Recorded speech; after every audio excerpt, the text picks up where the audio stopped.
Denmark's manager just fired a warning shot at Kasper Schmeichel. Journalist Stephen McGowan reveals the real problem at Celtic goes way deeper than you think, and we've got major updates on tonight's Europa League clash with Stuttgart. Plus, the truth about Michael Nicholson's future at the club.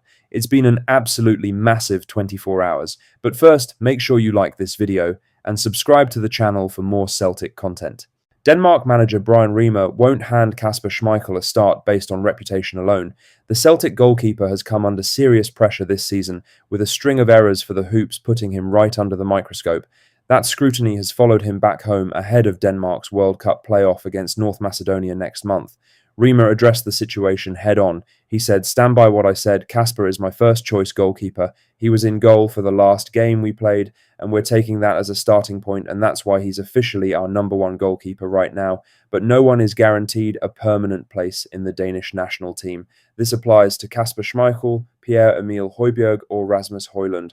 I will announce my team an hour and a half before kick-off of our next game, and until then, I'm neither confirming or denying that anyone has dropped out or is going to play.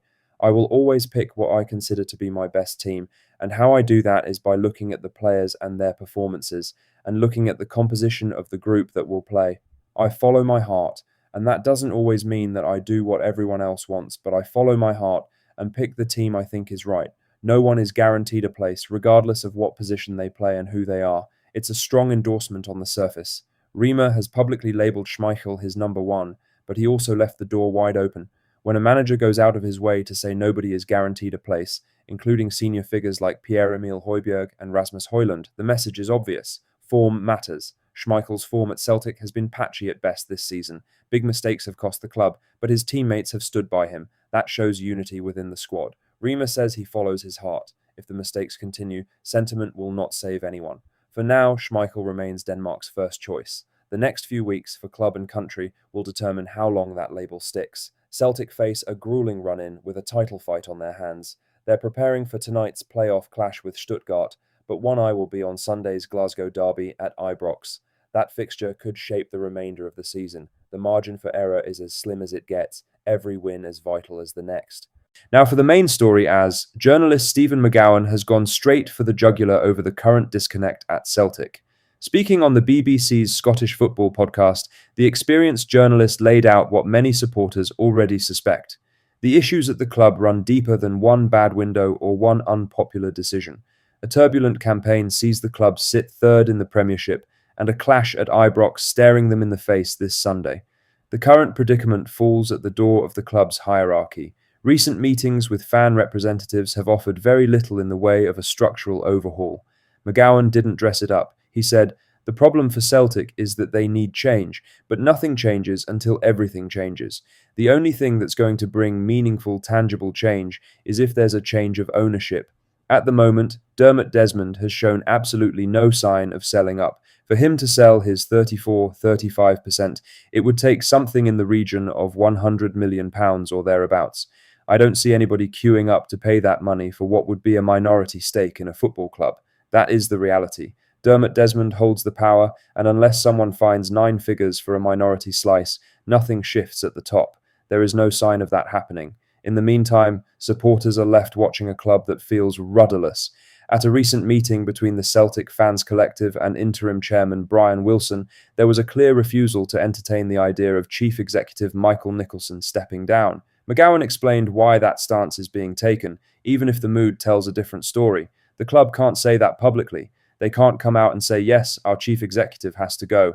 I think if that happens, it will happen quietly, most likely during the summer. If Nicholson does leave, it will not be dramatic. It will not be announced as an admission of failure. It will be managed. Nicholson has never been a visible figure. That is part of the frustration. McGowan continued, they make a point where Michael Nicholson himself decides that this is not for him. I don't know Michael Nicholson by all accounts. He's a pretty decent guy, but he's not somebody who puts himself out there to communicate via journalists or the supporters, and that's part of the problem. Celtic, in their current situation, need a leader, someone who leads from the front. What you have is a club where absolutely nobody is addressing the issues other than Brian Wilson, the interim chairman, and that's part of the problem. Everything about the club is interim. The chairman, the manager, the recruitment, half the team are interim as well. They need permanent solutions, and that requires leadership. In other news, Colby Donovan has opened up on what it's been like learning under Martin O'Neill during his breakthrough season at Celtic. At 19, he has not looked overawed. This has been a campaign full of swings, and Celtic are right in the middle of it. A title race, European nights, constant pressure. Donovan has featured 23 times already, 7 of those in the Europa League. The step up has been sharp, and he knows it. He said, "Going from playing against young boys your own age to then taking the big step to European football, it's a big step that is hard, but you need to get put in situations where you don't feel comfortable, and then you will start to feel more comfortable going into bigger games. It is a big step, but you need to do it." He has not hidden behind the occasion. Whether it's a packed Celtic Park or a hostile European away end, Donovan has trusted himself. It's a huge confidence boost. From being there last year to where I am now, it's a huge step, but I'm buzzing to see what the future holds. The Youth Academy graduate isn't overthinking it. It's been my breakthrough season so far. It's gone quick. Games come thick and fast. It's every 3 games where I've got another game, so once one's done, you're into the next, so you need to get it out of your head and just keep going. That mindset has served him well. Learning under Martin O'Neill has clearly helped. The Celtic manager has seen it all, and young players either grow quickly or get left behind. Donovan is thriving. Martin's been brilliant so far. He's come in the first interim spell, and then to now, he's been giving the boys such a confidence boost. You hear his talks before all the games and stuff like that. You see he's a great character and a great manager too. You used to look up to them like they were your heroes. Being here and being in and about it, it's every kid's dream, isn't it? That enthusiasm is obvious in his performances. Tonight offers another test. Celtic head to Germany trailing Stuttgart 4-1 from the first leg in the Europa League playoff. It is a brutal scoreline to chase. Julian Araujo has not travelled, which leaves the right-back slot between Donovan and Anthony Ralston. If Donovan gets the nod, it will not faze him. 7 European appearances already tell you he will not shrink. The tie might be a long shot. His job is simpler than that. Defend properly, compete, show he belongs. So far this season, he has done exactly that. Lastly, Celtic are not done in Europe yet, Thomas Kvankara has insisted. The on-loan Borussia Mönchengladbach striker knows the size of the task in Stuttgart. A 4-1 defeat in the first leg has left Celtic needing a minor miracle on Thursday night.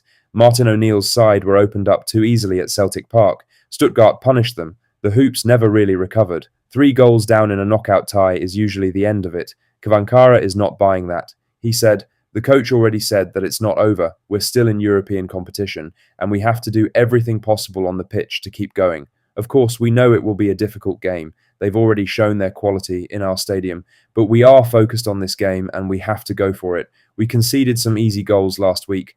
I would say overall that there's a lot of positivity in the team. We just have to focus on ourselves and keep going. We have to go game by game and try to perform as much as possible and deliver good results. It's not so much a positive situation because we are 3 goals behind. It's not a comfortable position, but I believe that we are capable with the team to do something with that. I just trust that we have good quality in the team, that we can make a good performance and a good result. The message from inside the camp is clear. They believe. Outside it, there is understandable doubt. There is also the small matter of Ibrox on Sunday. The title race is tight, and the defeat to Hibs at Celtic Park last weekend has only increased the pressure. That's all the latest Celtic news for today. Make sure to hit that like button, subscribe if you haven't already, and drop a comment below with your thoughts. I'll see you in the next one. Hail, hail.